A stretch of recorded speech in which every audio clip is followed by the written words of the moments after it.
नमस्कार, आप देख रहे हैं टीवी 9 भारतवर्ष। अड़ी लेकर हाजिर हूं मैं दिनेश गौतम। और जब अमेरिका से असल में इजराइल ने कहा, मतलब ट्रंप से नेतन्याहू ने कहा कि हमला करना पड़ेगा, ईरान के ऊपर हमला किए बगैर यूरेनियम एनरिचमेंट नहीं रुकेगा, उनके पास बस वो किसी भी वक्त अब परमाणु हथियार बनाने के करीब है, उनके पास ऐसी मिसाइलें हैं जो दुनिया के लिए खतरा साबित हो सकती हैं, हमला करना होगा। ट्रंप ने कहा ठीक है, हमला कर देते हैं। ट्रंप को यह नहीं मालूम था कि ईरान इस तरीके से वार करेगा, इस तरीके से स्टबर्न दिखाई देगा और इतना कमाल का रेजिलियंस उसमें होगा। अब ट्रंप चाहते हैं ऑफ रैंप, ट्रंप चाहते हैं इस सबसे निकलना, लेकिन बेंजामिन नेतन्याहू यह इंश्योर करने में लगे हुए हैं ऐसा होने ना पाए। और इसीलिए जो करीब 1 घंटे की बात हुई, उसके बाद उसको रिपोर्ट करते हुए कुछ एजेंसीज ने लिखा कि ट्रंप और नेतन्याहू की बातचीत के बाद नेतन्याहू ऐसा लग रहा था जैसे उनके सिर में आग लग गई, उनके बालों में आग लगी हुई है। लिटरली यही फ्रेज इस्तेमाल किया गया। वो बहुत ज्यादा गुस्से में थे और ऐसा लग रहा था कि उनके बालों तक में आग लग गई है। इसका मतलब यह है क्या कि जिस तरह का रेजिलियंस दिखाया गया ईरान की तरफ से, तो असल में वो एक इस तरह की स्टेपिंग हो गई जिसने ये तय कर दिया कि ये फूट वाला चक्रव्यूह तैयार है, जिसमें वो डोनाल्ड ट्रंप और बेंजामिन नेतन्याहू जो साथ दिखाई दे रहे थे, अब उनके बीच में बहुत गहरे मतभेद हैं कुछ मुद्दों को लेकर। और इसीलिए कहा जा रहा है ये फूट का चक्रव्यूह है क्या, मुस्तबा का फूट का चक्रव्यूह, फंस गए क्या ट्रंप और नेतन्याहू। ये जब हम कह रहे हैं तो आज की कुछ खबरें आपके सामने मैं रखने वाला हूं और कई चीजों को आपके सामने एनालाइज करके हम ये स्थापित करेंगे कि असल में ऐसा क्यों कहा जा रहा है। शांति समझौते के बीच मुस्तबा का ऐलान, पहले ये खबर देख लीजिए। समृद्ध यूरेनियम पर मुस्तबा का आदेश, देश में ही रहेगा समृद्ध यूरेनियम। मुस्तबा ने कहा यूरेनियम का भंडार देश में ही रहना चाहिए, देश से बाहर नहीं जाएगा समृद्ध uranium. Enriched uranium stockpile must not go outside, it must remain within the country। ये बात मुस्तबा की तरफ से कही गई है और ये बात तब कहा जाना जब समझौते की बात हो रही है और कहा जा रहा है समझौता, उसका इंटेंट वो आखिरी फेज में है, वो जो इंटेंट तैयार किया जा रहा है। अगर आखिरी फेज में मुस्तबा की तरफ से ये बातें की जा रही हैं कि एनरिच्ड यूरेनियम देश में रहना चाहिए, तो वो सबसे बड़ा बोन ऑफ कंटेंशन जो अभी तक किसी भी समझौते को होने नहीं दे रहा, उस पर तो मुस्तबा ने अपनी राय एक बार फिर से स्पष्ट कर दी। तो क्या ये माना जाए कि कोई समझौता नहीं होगा और ये संकट और ज्यादा बढ़ता चला जाएगा, या इसके बावजूद समझौता होगा, और बावजूद समझौता होगा तो जाहिर है ये ईरान की जीत होगी। अगली खबर देखिए, मुस्तबा के ऐलान से शांति समझौते पर खतरा जाहिर है और फंस सकता है यूनाइटेड स्टेट्स और ईरान शांति समझौता। ट्रंप चाहते हैं ईरान यूरेनियम हटाए और ईरान ने स्पष्ट कर दिया है कि ईरान का एनरिच्ड यूरेनियम देश से बाहर नहीं जाना चाहिए। मुस्तबा खामनेई जो इस समय ईरान के सर्वोच्च लीडर हैं, वो ये बात चाह रहे हैं। जाहिर है बाकी के लोग वही बात करेंगे और मानेंगे जो मुस्तबा कह रहे हैं। तो अगर ऐसा है, अगर यूरेनियम वाले मामले पर अब भी पेच फंसा हुआ है, पेच फंसा नहीं बल्कि ईरान ने स्पष्ट कर दिया है कि हमारे यहां से बाहर नहीं जाएगा, क्योंकि बीच में कहा जा रहा था कि शायद तीसरे किसी देश को देने के बारे में ईरान भी रजामंद हो सकता है। और आज जब कहा जा रहा है कि समझौता लगभग दहलीज पर पहुंच चुका है, दहलीज पर पहुंचने के बाद अगर यह स्थिति है तो क्या यह समझौता अब दहलीज लांघ नहीं पाएगा? यही पूरी दुनिया के सामने एक बड़ा सवाल। अगली खबर देखिए, फाइनल डील के लिए तेहरान जाएंगे असीम मुनीर। कल तेहरान पहुंचेंगे असीम मुनीर। स्थायी सीज फायर के लिए असीम मुनीर की आखिरी कोशिश मानी जा रही है। अमेरिकी शर्तों को ईरान के सामने रखेंगे वो। ईरानी मीडिया ISNA का दावा।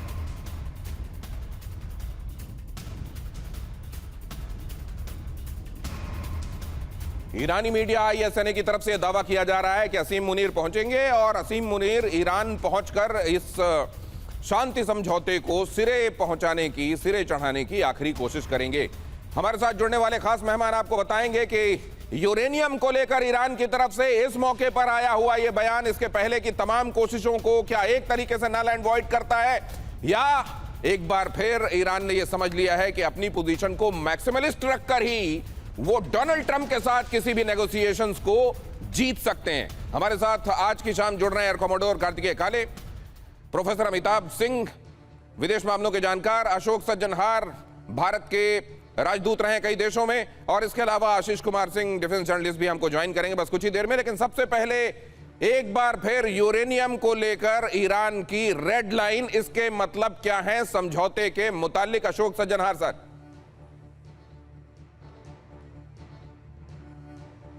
बात नहीं है। ये हमेशा से कह रहे हैं, ईरान हमेशा से ये कह रहा है और मेरे ख्याल से यहीं पर पेच अटका हुआ है।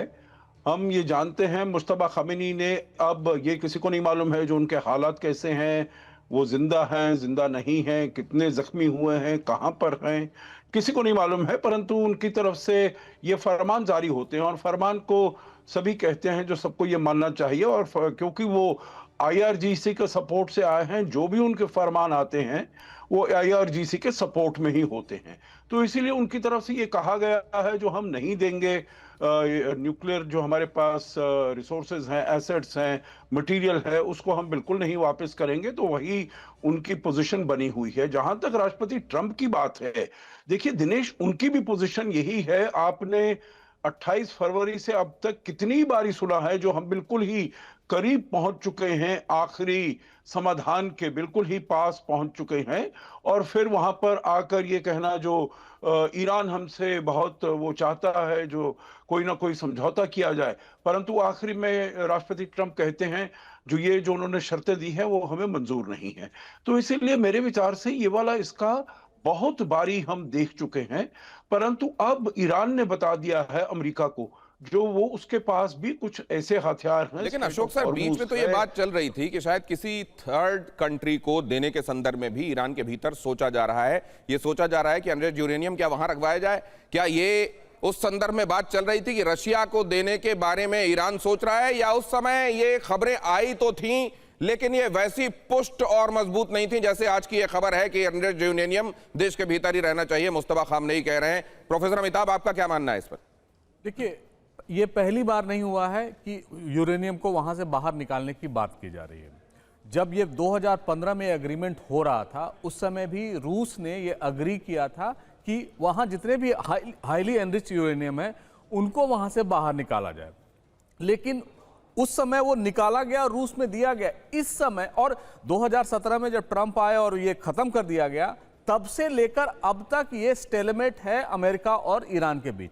ईरान बिल्कुल बनाना चाहता है हाईली एनरिच्ड यूरेनियम, किस लेवल तक बनाना चाहता है, शायद वो बम बना ले, लेकिन किसी भी तरह ट्रंप इस बात के लिए अग्री नहीं है। तो ये दो मैक्सिमलिस्ट पोजीशन इन दोनों ने ले रखा है। अब इसके बीच का रास्ता क्या होगा ये कोई नहीं बता सकता है। अगर वो संवर्धित यूरेनियम बनाते हैं तो जाहिर है ट्रंप को ये बात नागवार गुजरेगी। और ये भी बात की जा रही है कि जो 400 साढ़े 400 किलो जो भी 60% एनरिच्ड यूरेनियम जो इस समय कहीं दबा पड़ा है ईरान में, उसको वो अमेरिका ले जाए। मुस्तफा खामनेई या ईरान की जनता ये कभी नहीं चाहेगी, चाहे IRGC, Islamic Republican revolutionary guard कभी नहीं चाहेंगे कि ऐसा हो। तो इसका बीच का रास्ता अब तक कोई नहीं आ रहा। ये मैं बता दूं, ये डील मेकिंग का ईरान का भी एस्पेक्ट है कि जिसमें वो चाह रहा है कि किसी भी तरह जो भी डील हो, चाहे वो सैंक्शन हटाने को लेकर हो, चाहे हॉर्मुज को लेकर हो, उसमें ये फैक्टर जो है वो अपना पकड़ के रखेंगे तब तक जब तक वो तैयार नहीं हो जाए। अमेरिका ये भी कह रहा है कि आप 12 वर्षों तक, ये एक्सियोस की रिपोर्ट है कि आप 12 वर्षों तक ऐसा कर सकते हैं, आप एनरिच यूरेनियम मत कीजिए, उसके बाद आप शुरू कीजिएगा। तो ईरान कहता है कि हम 20 साल बाद करेंगे। तो ये गतिरोध जो है वो बना हुआ है। तब तो सर फिर जो बेंजामिन नेतन्याहू कह रहे हैं वो आखिरकार लगता है ट्रंप को मानना पड़ेगा, क्योंकि एक्सियोस और तमाम दूसरे प्लेटफॉर्म्स आज ये बड़ी खबर रिपोर्ट कर रहे हैं कि ट्रंप और नेतन्याहू के बीच में तीखी बातचीत हुई है। ईरान युद्ध को लेकर दोनों के बीच में फोन पर बातचीत हुई, करीब 1 घंटे तक दोनों फोन पर रहे। ईरान पर ट्रंप की नीति से नेतन्याहू बेहद नाराज बताए गए। ईरान पर भीषण हमले के पक्ष में नेतन्याहू, अमेरिकी अधिकारी के हवाले से यह दावा किया जा रहा है, CNN का भी यह दावा है।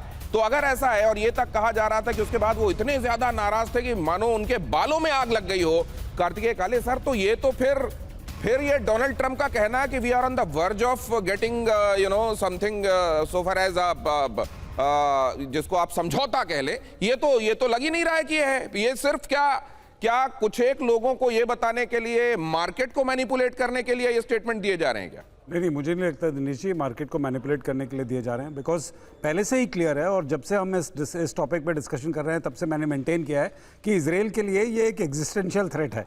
देखिए, ईरान के पास न्यूक्लियर वेपन्स होना और यूएस का वो पहला सबसे बड़ा पॉइंट जिस पे मैक्सिमलिस्ट पोजीशन यूएस ने ली है, जिसके कारण एक्चुअली आगे टॉक्स बढ़ नहीं रही हैं, ये पॉइंट जो है ये डायरेक्टली इजराइल की सिक्योरिटी और सेफ्टी पे रिफ्लेक्ट करता है, इसमें कोई शक नहीं है। इनफैक्ट कुछ दिन पहले शायद ट्रंप ने ये बयान भी दिया है कि we will look after the security of Israel and ensure that there is no nuclear attack. देखिए these kind of statement इसका कोई सेंस नहीं बनता है, कोई किसी को ये ऐसा कुछ इंश्योर नहीं कर सकता है. But the reason why he is giving this statement, वो ऐसा इसलिए कह रहे हैं बिकॉज उनको पता है कि इसराइल की सबसे बड़ा फियर और जो एंटायर जूइश कम्युनिटी जो इतना फाइनेंशियली स्ट्रांग है यूनाइटेड स्टेट्स में, उसका सबसे बड़ा फियर यही है कि जो जूस के पास एक होमलैंड है वही खत्म हो जाएगा. एंड ईरान का दावा देखिए, इसमें कोई झूठ नहीं है और इसमें कोई छुपी बात नहीं है कि ईरान पिछले 20 साल से ये दावा कर रहा है कि अगर हमको मौका मिलेगा तो सबसे पहले हम इजराइल को ही खत्म करेंगे. तो जो फैक्ट्स जमीन पे हैं और जो सामने दिख रहे हैं उससे बड़ा क्लियर है कि इजराइल की एग्जिस्टेंशियल थ्रेट जो है उसको इतनी जल्दी वेव ऑफ नहीं किया जा सकता. यूनाइटेड स्टेट्स उसके साथ इस बात पे ज़रूर खड़ा रहेगा और जब तक कि ईरान न्यूक्लियर इशू पे अपने पैर या घुटने थोड़े झुकता नहीं है तब तक ये पॉसिबल नहीं है. ये तो जो आप कह रहे हैं कार्तिकेय काले सर, अगर ऐसा है तो वो यूरेनियम मान लीजिए, उनको यही लग रहा होगा कि हम एक बात मानेंगे तो दूसरी पे आ जाएंगे, दूसरी मानेंगे तो तीसरी पे आ जाएंगे. कि एनरिच यूरेनियम मान लीजिए हम किसी तीसरे देश में रखने की बात कर दें तो ये कहेंगे कि अब तो बिल्कुल एनरिच, अब आप एनरिच कीजिए ही मत, अब आप अपनी बिजली के लिए भी एनरिच मत कीजिए, न जाने कौन सी. क्योंकि अगर ये एग्जिस्टेंशियल थ्रेट के तौर पर देखा जा रहा है तो जाहिर है किसी भी चीज को कहा जा सकता है कि हमको इससे प्रॉब्लम है, इसको बंद करो नहीं तो तुमको समाप्त कर रहे हैं. और अगर ऐसा है तो कोई समझौता अस्तित्व में आएगा कि नहीं आएगा? क्योंकि यहां यह खबर देखिए बड़ी महत्वपूर्ण है. नेतन्याहू वही करेंगे जो मैं कहूंगा, कह रहे हैं डोनाल्ड ट्रंप. अब ये कहना क्यों पड़ रहा है डोनाल्ड ट्रंप को? अमेरिका जो चाहेगा इजराइल वही करेगा. ईरान जंग पर नेतन्याहू के रुख को लेकर ट्रंप का बयान. वॉर टाइम पीएम के तौर पर नेतन्याहू का काम बड़ा अच्छा, ट्रंप ने कहा. समझौते पर नेतन्याहू से मतभेद पर क्रैश रिपोर्ट का ये दावा है. ये क्या कहा गया है सुन लीजिए जरा. क्या ये इसलिए कहना पड़ गया आशीष क्योंकि वो एक्सर्प्ट्स दुनिया में लीक हो गए जिनमें दोनों के बीच में बात हो रही थी और बेंजामिन नेतन्याहू बड़े नाराज हो रहे थे. लोगों को ये लगने लगा कि नेतन्याहू उतना ही मानेंगे जो उनको भी लगे कि हाँ ये हमारे हित में है. जहां उनको लगेगा नहीं है हमारे लिए, हमारे हिसाब से नहीं है, वहां कहेंगे ट्रंप को आप अपना काम कीजिए, हम वो करेंगे जो हम करना चाहते हैं. इसलिए बात कहनी पड़ी क्या उनको? एग्जैक्टली और ये शुरू से ही डोनाल्ड ट्रंप के लिए एक फेस वैल्यू का सवाल बनता रहा है. जब से ये वॉर शुरू हुई है दो चीज़ें क्लियर रही हैं कि एक तरफ फेस बना है अमेरिका, लेकिन ये क्या अमेरिका की लड़ाई थी? अमेरिका की लड़ाई है. और अगर निकलने वाली रैंप ऑफ वाली बात है तो क्या वो अमेरिका को ही लीड करना है? ये एक बड़ा क्वेश्चन हमेशा से ही डोनाल्ड ट्रंप को कचोटता रहा है और इसीलिए वो ये दुनिया को प्रूव करने की, बताने की कोशिश कर रहे हैं कि ये मत मानिए कि मैं कठपुतली हूं, ये इजराइल की वॉर नहीं है, ये हमारी जॉइंट वॉर है. ये केवल इजराइल के लिए खतरा नहीं है, ये हमारे लिए भी खतरा है. बेसिकली वो अपनी लीडरशिप दिखाने की अभी भी असर्टिवनेस कोशिश कर रहे हैं कि यहां पर तुरुक का इक्का और पत्ता मेरे ही हाथ में है, मैं ही डिसाइड करूंगा. ये प्योर, अगर आप देखिए कि आपने जो एक इंपॉर्टेंट लाइन कही ना कि उनको कहना क्यों पड़ रहा है, बस यही बात है. ये पूरी तरह से सम अप करता है इनके पूरे स्टेटमेंट को कि उन्हें कहना पड़ रहा है क्योंकि उन्हें पता है कि यहीं पर उनकी क्रेडिबिलिटी क्राइसिस है और इसीलिए वो असर्ट करने की कोशिश कर रहे हैं कि ये इजराइल की नहीं, ये जॉइंट वॉर है, दोनों की वॉर है. ये जॉइंट वॉर है और इजराइल यानी नेतन्याहू वो करेंगे जो हम कहेंगे. क्या ऐसा है वाकई? डोनाल्ड ट्रंप ने जब जो कहा है क्या उसको एज इट इज नेतन्याहू ने माना है? मुस्तबा को लेकर ईरान की रणनीति क्या है? यूनाइटेड स्टेट्स से डील पर फैसला मुस्तबा ही लेंगे, जंग जारी रहेगी या नहीं मुस्तबा ही तय करेंगे. मुस्तबा सुप्रीम लीडर, उनका फैसला मान्य होगा. फाइनेंशियल टाइम्स की रिपोर्ट में यह दावा किया गया है कि मुस्तबा, अब यहां पर भी मुस्तबा को लेकर असर्शन क्यों दिखाई दे रहा है? यह असर्ट रीअसर्ट क्यों करना पड़ रहा है कि मुस्तबा सुप्रीम लीडर हैं, मुस्तबा जो कहेंगे वही माना जाएगा? यह भी एक बड़ा सवाल है और इसीलिए शायद अशोक सज्जनहार साहब ने अपनी बात शुरू करने से पहले यह बात कही कि मुस्तबा किस स्थिति में हैं, क्या वो वाकई आदेश दे रहे हैं, उनकी स्थिति क्या वो इतने स्वस्थ हैं तो किस हाल में है? ये बहुत बड़े सवाल हैं. लेकिन इस बीच ये खबर है कि यूनाइटेड स्टेट्स से डील को लेकर वही फैसला लेंगे, जंग जारी रहेगी या नहीं मुस्तबा तय करेंगे. लेकिन अब जरा देखिए नेतन्याहू को लेकर यह समझा जा रहा है कि नेतन्याहू इतने नाराज क्यों हुए, क्यों ट्रंप से बातचीत के बाद उनको यह लगा कि उनकी बातें नहीं मानी जा रही हैं. ट्रंप इस समय डिप्लोमेसी वाला पाथ फॉलो करना चाह रहे हैं और बेंजामिन नेतन्याहू कह रहे हैं कि हमारा ये मिशन अकम्प्लिश्ड है और इसको करना चाहिए पूरा, उसके बगैर हमने शुरू ही क्यों किया था, हम कैसे जस्टिफाई करेंगे? अब जरा देखिए, इसीलिए समझा जा रहा है कि क्या अरब जलाने पर आमादा है नेतन्याहू और यह कहा जा रहा है कि ट्रंप पर हमले का वो दबाव लगातार बनाते जा रहे हैं. और अगर वो दबाव बना रहे हैं तो जैसा अभी बताया गया, ज्यूज कम्युनिटी का इन्फ्लुएंस, अमेरिका के अंदर उनका इन्फ्लुएंस, क्या आखिरकार वही करना पड़ेगा जो बेंजामिन नेतन्याहू कह रहे हैं? अब जरा यहां यह भी देखिए, 1 घंटे तक जब फोन पर बात हुई, 1 घंटे तक बात होना जाहिर अगर ऐसी बातें होती कि मैं ये कह रहा हूं तुम ये मान रहे हो तो फोन 5-6 मिनट 10 मिनट में समाप्त हो जाता है। 1 घंटे तक मतलब इधर से कुछ कहा जा रहा था, उधर से कुछ कहा जा रहा था और एक जगह जाकर कोई मीटिंग पॉइंट बन नहीं रहा था। 1 घंटे तक फोन पर बातचीत हुई और ये बातचीत नहीं हुई बल्कि बहस हुई ईरान के बुनियादी ढांचे पर हमले का दबाव, कि उनके सैन्य बुनियादी ढांचे। और इजराइल तो इस समय यह है कि वो किसी भी पुल को ये कह सकता है कि IRGC इसका इस्तेमाल करता है। वो किसी भी जगह से पावर जनरेशन जहां हो रहा हो कह सकता है यहां का जनरेटेड पावर ही वहां साइलोज में जा रहा है जहां मिसाइलें रखी हुई हैं। तो वो किसी को भी बता सकता है कि इंफ्रास्ट्रक्चर असल में वहां ट्रंप फिलहाल ईरान पर हमला करने के मूड में नहीं है। वो चाहते हैं कि अब ऑफ रैंप मिलना चाहिए और डिप्लोमेसी वाला ही कुछ किया जाए। ट्रंप ने नेतन्याहू की बात नहीं मानी और यह बताया जा रहा है कि जब फोन रखा गया 1 घंटे के बाद तो बहुत ज्यादा गुस्से में थे, बहुत ज्यादा नाराज थे बेंजामिन नेतन्याहू। सवाल यह भी है कि दुनिया की एजेंसीज उस आदमी के बारे में जो एक तो अपने मन की करता है, दूसरा अपने सामने किसी को समझता नहीं है, उसके बारे में कह रहे हैं कि उनसे ज्यादा नाराज बेंजामिन नेतन्याहू उनके ऊपर थे। इसका मायना क्या है? क्या वाकई बेंजामिन नेतन्याहू के हाथ में ही इस पूरे मामले का, बल्कि कह लिया जाए अमेरिका का इस समय रिमोट है? अशोक सज्जनहार सर।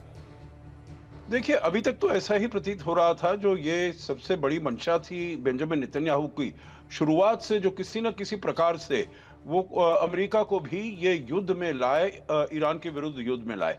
अब 1990 से वो लीडर रहे हैं बेंजामिन नेतन्याहू, और सभी राष्ट्रपति जो रहे हैं अमेरिका के राष्ट्रपति, उन सभी के साथ उन्होंने प्रयास किया है जो उनको इनके विरुद्ध खड़ा किया जाए और अपने साथ मिलकर उनके ऊपर हमला किया जाए। अभी तक उनकी दाल नहीं गली थी। राष्ट्रपति ट्रंप के साथ उनकी दाल गल गई। क्यों गल गई? आप मुझे रोकना चाहते हैं? कुछ और न्यूज़ है आपके पास? नहीं सर, आप प्लीज कैरी ऑन सर। मैं कुछ इसमें जोड़ना चाह रहा हूं बाद में। जी प्लीज गो अहेड सर। दिखा रहे थे तो मैंने सोचा शायद कुछ है। जी। देखिए, उनकी दाल क्यों गल गई इस समय इसलिए उनकी दाल गली। एक तो उन्होंने, राष्ट्रपति ट्रंप ने वेनेजुएला में बड़े आराम से निकोलस मदुरो को निकाल लिया था, तो उन्होंने लगा जो भाई ईरान में भी ऐसा ही होने वाला है।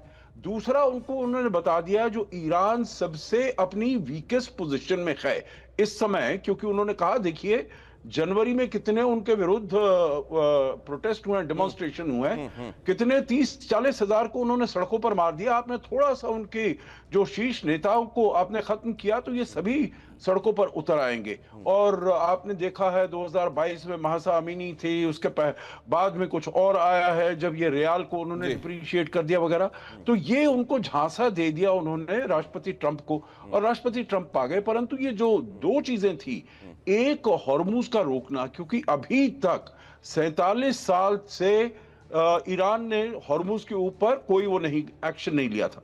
दूसरा, उन्होंने खाड़ी के देशों पर नहीं किया था कोई एक्शन। उन्होंने दोनों चीजें कर दी और इससे राष्ट्रपति ट्रंप के ऊपर भी ये दबाव बढ़ने लगा, चाहे वो सऊदी अरेबिया को हो, कतर का हो, शायद यूएई का नहीं है, क्योंकि यूएई और सऊदी अरेबिया, कतर, कुवैत, इनके बीच में भी मनमेट हो गया है। तो उनका शायद इतना नहीं है, परंतु ये सब देश कह रहे हैं उनको जो आप ईरान के ऊपर हमला मत कीजिएगा, अगर आप करेंगे तो हमारे ऊपर ईरान से हमला होने वाला है, और वो नहीं चाहते हैं। तो इसीलिए बहुत ही मुश्किल में पड़ गए हैं राष्ट्रपति ट्रंप भी, क्योंकि वो चाहते हैं अपनी, जैसे आशीष अभी बता रहे थे, अपना फेस सेविंग कुछ किया जाए। फेस सेविंग उनको ईरान भी नहीं दे रहा है ना वो उनको। तो सर इसीलिए क्या अब उनको लग रहा है एक स्थिति ऐसी आएगी कि शायद ईरान की बातों पर ही रजामंद होकर अपना थोड़ा सा कुछ कॉम्प्रोमाइज करके किसी एक डील को फाइनल करना पड़ेगा? इसीलिए अब वो क्यूबा की बातें करने लगे हैं क्या? क्यूबा अब अक्सर उनके मेंशन में सुनाई देता है।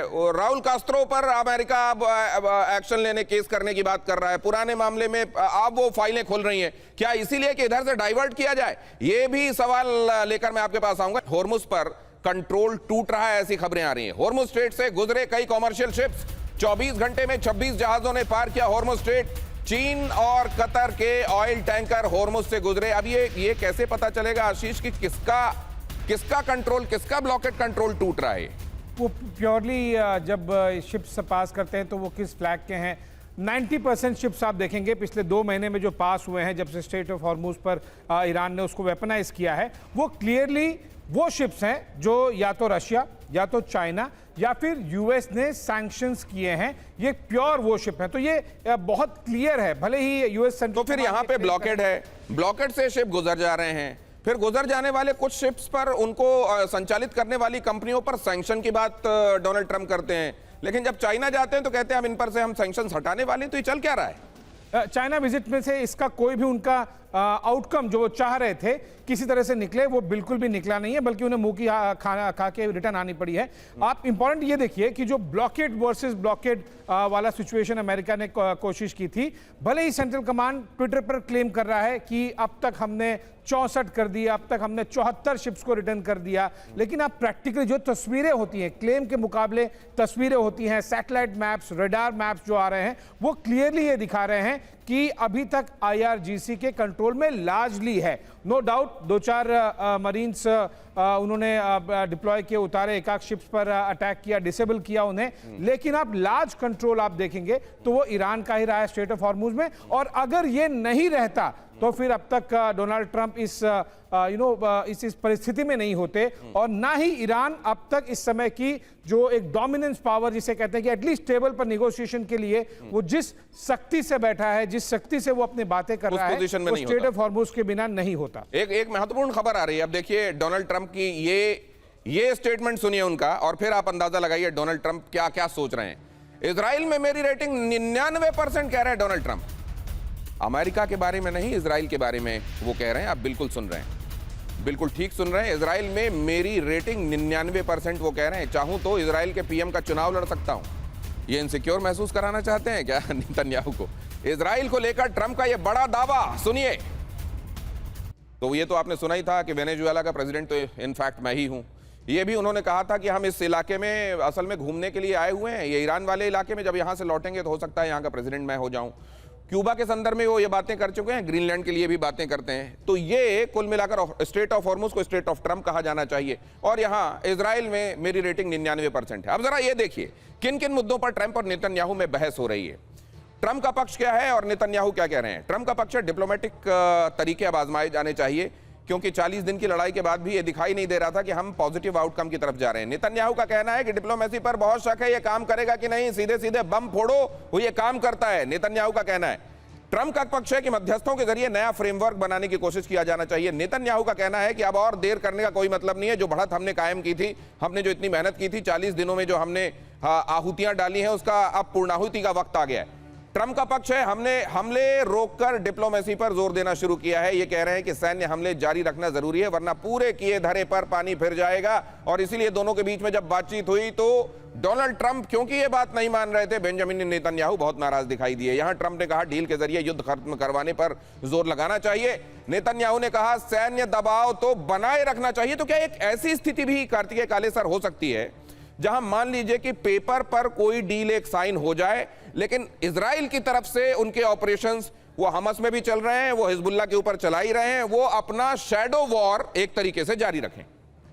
दिनेश जी देखिए, ऐसा है कि one of the pre conditions जो ईरान ने रखी थी वो हिजबुल्लाह और लेबनान में जो वॉर हो रहा है उसके बारे में भी रखी थी, और उस बात पे अभी 2-3 दिन पहले उन्होंने फिर यही बयान दिया है कि वो प्री कंडीशन रहेगी। तो देखिए अभी जो बड़ा प्लान बन रहा है जिसमें पाकिस्तान और इजिप्ट और कतार और ये सब कंट्रीज इन्वॉल्व हैं, उसकी कोई रूपरेखा बाहर नहीं आई है। जब तक वो रूपरेखा बाहर नहीं आती तब तक हम ये कह नहीं सकते कि इसमें जो मैक्सिमलिस्ट पोजीशंस है किन किन पॉइंट्स ऑफ व्यूज पे हैं। देखिए हम जानते हैं कि न्यूक्लियर पे एक पॉइंट ऑफ व्यू है जिसपे दोनों एकदम अलग अलग हैं। दूसरा है स्ट्रेट ऑफ हॉर्मुज का भी एक पॉइंट ऑफ व्यू है जिसपे ईरान कंट्रोल चाहता है और यूएस चाहता है कि स्टेटस, यानी वो पहले वाला स्टेटस जिसमें अनक्लॉज के अंडर जैसे शिप्स जा रही थी वैसा ही हो जाए। और तीसरा है लेबनान और इजराइल का effect, because actually Lebanon Israel और दैट इज हिजबुल्लाह इजराइल की लड़ाई तो कंटिन्यूअसली चली रही है, वो तो रुकी नहीं है कहीं पर भी। तो आपको यही लग रहा है सर कि अगर मान लीजिए कोई समझौता होता भी है तो ये लड़ाई चलती रहेगी? क्या ये लग रहा है बिल्कुल ईरान पर अगर फुल स्केल हमला करना है तो अमेरिका की जरूरत पड़ेगी, वरना इजराइल जो कर रहा था वो आगे भी करता रहेगा? क्या इसको ऐसे समझा? इनफैक्ट दिनेश जी मैं तो यहां तक कहूंगा कि इजराइल जो है वो ही may not rely totally on United States to support him in a war against Iran also. ये जस्ट डिपेंड करता है बिकॉज अभी इस समय दे आर रेडी। वो देखिए वो तैयारी चल रही है, आपने बताया KC-135 दिख रहे हैं, बहुत टाइम से उनकी मिलिट्री तैयारी चल रही है, ऑलमोस्ट 10 दिन से वो तैयार हैं। अब 10 दिन के बाद यदि तैयारी पूरी है और उनके साथ एक इंटीग्रेटेड प्लान था, वो इंटीग्रेटेड प्लान में हो सकता है यूएस पीछे चला जाए अगर अगर आउटलाइन बन जाती है तो।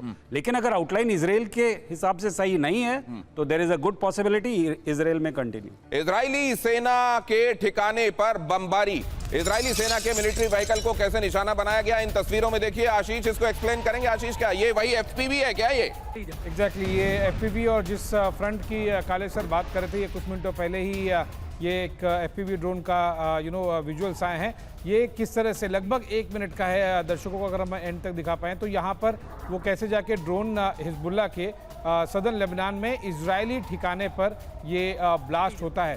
तो ये तस्वीरें ये बताती हैं दिनेश जी कि किस तरह से भले ही हॉर्मुज और बाकी बड़े थिएटर लेवल पे जो चीज़ें चल रही हैं वो तो बनी हुई हैं, लेकिन एग्जैक्टली इन द कॉन्टेक्स्ट जो आपने अभी से 30 सेकंड पहले डिस्कस किया कि ये फ्रंट शांत नहीं हो रहा है। ये जाहिर सी बात है कि ये कोई बहुत थिएटर लेवल का फ्रंट नहीं है, टैक्टिकल लेवल का फ्रंट है, लेकिन ये फ्रंट शांत नहीं हो रहा है। जब पीस की बातें हो रही थी, अलग अलग लेवल पर थी, तब भी ये फ्रंट लार्जली और मोस्ट ऑफ द टाइम खुला ही था, कभी आईडीएफ की तरफ से, कभी हिजबुल्लाह की तरफ से। हिजबुल्लाह ये भी इस तरह से दिखाने की कोशिश कर रहा है कि आईआरजीसी को आप संभालते रहिए, मैं यहाँ पर आपको ट्रैक 2 मैं एंगेज करके रखूंगा, मैं यहाँ पर आपको इस तरह से भले ही असिमेट्रिक वॉरफेयर में, भले ही ओकेजनल, लेकिन मैं आपको डैमेज पहुंचाता रहूंगा। I will continue to be an irritant as far as Israel is concern. और एग्जैक्टली ये फ्रंट लगातार खुला रहा है, एक्टिव रहा है, और ऐसा देख के लग रहा है आगे भी अगले कुछ हफ्तों तक रहेगा, इंडिपेंडेंट ऑफ पीस टॉक होती है नहीं होती है, किस स्टेज में होती है। तो ये बहुत इंपॉर्टेंट, और ये एफपीवीज का जिस तरीके से चलन बढ़ चला है, मतलब ड्रोन के जरिए हमला, कामिकाजी ड्रोन वो जाएं किसी जगह पर खुद को समाप्त कर लें और उस जगह को समाप्त कर दें, ये जो खुदकुशी वाले ड्रोन्स कहलाते हैं उनमें फर्स्ट पर्सन व्यू, मतलब जो उसको कंट्रोल कर रहा है उसका पूरा व्यू मिल रहा है, और उस जगह जाकर इसको फिर से आप बड़ा कीजिए इन तस्वीरों को, और आशीष इसको फ्रेम दर फ्रेम एक बार हमारे दर्शकों के लिए एक्सप्लेन करेंगे कैसे इसका चलन बढ़ता जा रहा है, और एसिमेट्रिक वॉरफेयर में क्या ये बहुत कारगर और खतरनाक हथियार है आशीष? बिल्कुल, देखिए इसका इस्तेमाल हमें पिछले कुछ हफ्तों से इस वॉर में दिखाई दिया है, लेकिन लार्जली इसका इस्तेमाल रशिया यूक्रेन वॉरफेयर में हमें बहुत दिखाई दिया था। ये असिमेट्रिक वॉरफेयर का एक सबसे बड़े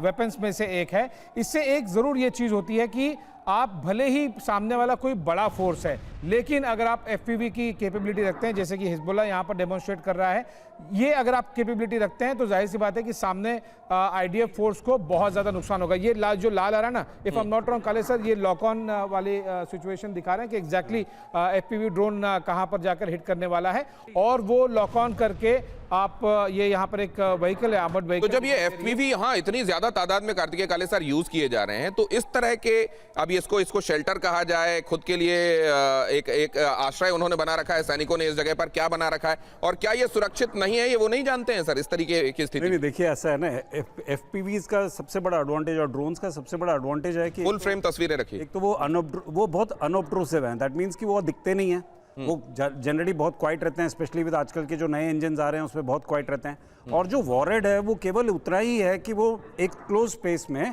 डैमेज कर सके। तो देखिए ये कंक्रीट, ये इनके पास पेनिट्रेशन वेपन्स नहीं है। अगर चारों तरफ कंक्रीट होता, ये बंकर होता, तो एफपीवी जाके दीवार पे लगता और खत्म हो जाता वहीं पर। लेकिन ये एक सॉफ्ट स्किन, एक कैमोफ्लेज टेंट है, और उस कैमोफ्लेज टेंट के अंदर शायद एक आर्मर्ड पर्सनल व्हीकल है, और उस आर्मर्ड पर्सनल व्हीकल पे हमला हो सकता है। यदि पर्सनल आर्म उस गाड़ी के अंदर है तो बच सकते हैं, यदि वो गाड़ी के बाहर है, सॉफ्ट स्किन है, तो टारगेट डेफिनेटली अचीव होगा।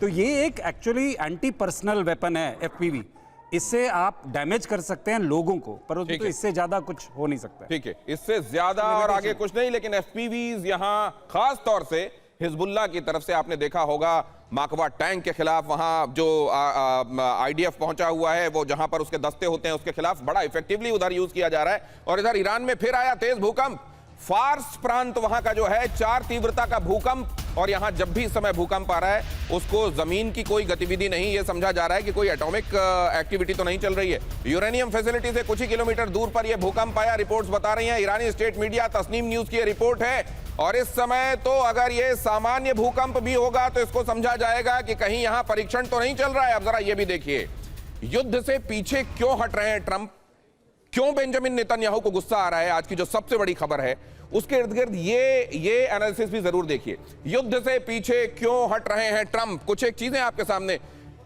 आईआरजीसी ने कह दिया हम इसको इस बार अगर ये शुरू हुआ इतना व्यापक बना देंगे कि इन अ वे ये विश्व युद्ध होगा। और आज भी जिस तरीके से पूरा विश्व एनर्जी क्राइसिस से ग्रैपल कर रहा है, जूझ रहा है, उसमें ये कहने की आवश्यकता नहीं कि इन अ वे विश्व युद्ध चल रहा है। अब ये दूसरे फॉर्म में भी मैनिफेस्ट होने लगेगा। डोनाल्ड ट्रंप को ये खतरा, और इसका विलेन वो समझे जाएंगे क्योंकि सबसे ज्यादा बयानबाजियां, सबसे ज्यादा दुस्साहस के साथ स्टेटमेंट उन्होंने ही दिए हैं। ईरान की तैयारी का डर, जिस तरीके से ईरान कह रहा है इस बार वो सरप्राइज देंगे जो पहले नहीं दिया, तो पहले सरप्राइज 40 दिनों के युद्ध में अमेरिका को मिल चुका है, इसलिए वो इसको होक्स नहीं समझ रहे हैं। तबाह अर्थव्यवस्था की चिंता दुनिया की तो हो ही रही है। ईरान अब ऐसा एंश्योर कर रहा है कि अमेरिका को भी आंच महसूस हो, इन्फ्लेशन बढ़ रहा है, वहां घरेलू राजनीति का दबाव, रेटिंग लगातार घटती जा रही है, वहां की संसद ही खिलाफ होती जा रही है, खुद रिपब्लिकन सांसद जो है वो ट्रंप के खिलाफ खड़े हो रहे हैं। शांति वार्ता अब भी चल रही है और उनको यह लग रहा है कि कहीं ऐसा ना हो कि इस सब के चलते ये डिरेल हो जाए और दोबारा छवि अब और ज्यादा खराब ना हो।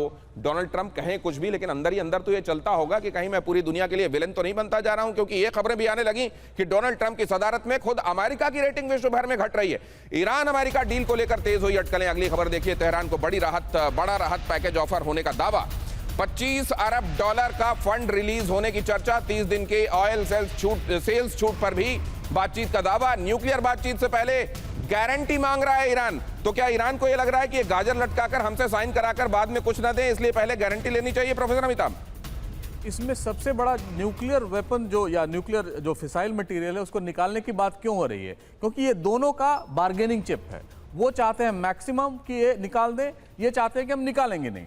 और इसके पीछे अगर वो निकालना भी चाहते हैं और शायद ये तैयार भी हो गए हैं, उसके पीछे ये सारी शर्तें हैं कि जितने भी सैंक्शंस थे, करीब 28 बिलियन डॉलर वेस्ट एशिया के बैंक्स में और यूरोप के बैंक्स में इनके फंसे पड़े हैं, जो इनका पेमेंट है वो नहीं छुड़ा रहे हैं। सैंक्शंस ऊपर से लगे हैं, कोई तेल नहीं बेच सकता। और इस तरह जितने भी ये इनिशिएटिव्स हैं वो उसी को एंश्योर कर रहे हैं कि किसी ना किसी तरह, जैसा आशीष बता रहे थे कि यूएस ऑफ रैंप चाह रहा, और लेकिन यूएस में नवंबर में तो ऑफ रैंप चाहता है, तो क्या वो लॉन्ग रोप देने के लिए तैयार है? ईरान को थोड़ी सी लॉन्ग रोप और मिलेगी क्या, ये मैं आपसे जानूंगा। लेकिन उससे पहले जरा जल्दी से ये दिखा दूं सर, क्योंकि वक्त कम है। आगे एक महत्वपूर्ण खबर आ रही है डोमेस्टिक फ्रंट से, वो भी बतानी है। ईरान अमेरिका डील पर बड़ा दावा। ईरान को 25 अरब डॉलर का राहत पैकेज ऑफर किया गया। 30 दिन के ऑयल सेल्स छूट पर भी बातचीत की खबर है। 3.67% यूरेनियम एनरिचमेंट लिमिट मानने का दावा। 30 दिन तक वेरिफिकेशन के बाद ही बातचीत की शर्त। ईरान ने पहले से सभी शर्तें लागू रखने की मांग रखी।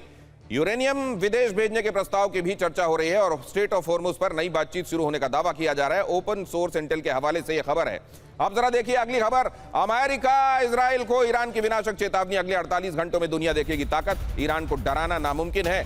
लॉक्ड एंड लोडेड ईरान की सेना। ईरान इंटेल का बहुत बड़ा दावा। तो ईरान देखिए किस तरीके से किसी भी दबाव के आगे झुकने से कर रहा है इनकार। और यहां देखिए कब अब ये जो कहा जा रहा है नेतन्याहू ने कि नेतन्याहू को जो हम कहेंगे वही मानेंगे। डोनाल्ड ट्रंप ये दावा कर रहे हैं। ये बात क्यों कहनी पड़ी है उसी का एक झलक मैं आपको दिखा रहा हूं। ईरान के साथ सीज फायर का ऐलान आपको याद होगा, ट्रंप ने कहा था सीज फायर में लेबनान को शामिल नहीं करके ये बात बेंजामिन नेतन्याहू ने दिखा दी थी कि बातें मानेंगे तो कैसे मानेंगे, कितनी मानेंगे ये हम तय करेंगे। लेबनान सीज फायर 45 दिनों के लिए बढ़ाई गई। बफर जोन में जवान रखे, हिजबुल्लाह पर हमले जारी रखे नेतन्याहू ने बदले में। तो कितनी बार ट्रंप की मानी गई उसकी कुछ झलक अभी हाल फिलहाल की आपको बता रहा हूं। गाजा सीज फायर और फेज 2 पर उन्होंने जोर दिया था ट्रंप ने। लगातार ऑपरेशन को जारी रखा नेतन्याहू ने और ये सिद्ध किया कि वो उतनी मानेंगे जितनी वो चाहेंगे। ट्रंप को रिजीम चेंज के लिए उकसाया। ट्रंप पर ईरान से पूर्ण युद्ध के लिए दबाव बनाया। तो बेंजामिन नेतन्याहू असल में जो चाहते हैं ट्रंप वो करते हैं। अब अगले हफ्ते उत्तर कोरिया जा सकते हैं जिनपिंग। ये खबर भी देखिए, ट्रंप पुतिन से मुलाकात के बाद उत्तर कोरिया का दौरा।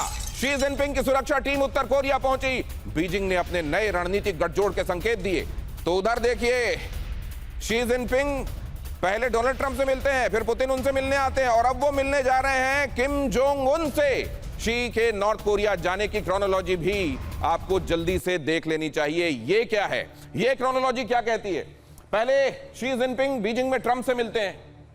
यहां यानी अमेरिका से बराबरी के स्तर पर बात की वो आई महाशक्ति हमसे मिलने के लिए, अब हम बराबर, इसीलिए थुसिडिडस ट्रैप की बात भी की गई थी। फिर पुतिन बीजिंग आते हैं, यानी ये एहसास कराना कि चीन इस गठबंधन का सीनियर पार्टनर है। दोस्ती के अगर पर्टिकुलर ईयर्स सेलिब्रेट किए जा रहे हैं तो उसमें वो मिलने के लिए हमसे आ रहे हैं। अब जिनपिंग खुद प्योंगयांग जा रहे हैं, यानी उत्तर कोरिया के गॉडफादर के तौर पर खुद को पोर्ट्रे करने की शी जिनपिंग की कोशिश और अमेरिका को यह बताना कि यहां पर एकता है। तुम्हारा नेटो, तुम्हारा यूरोप, तुम्हारी वेस्टर्न जो एलाइज थे वो कितने तुम्हारे साथ हैं या नहीं, वो फैसला तुम करो।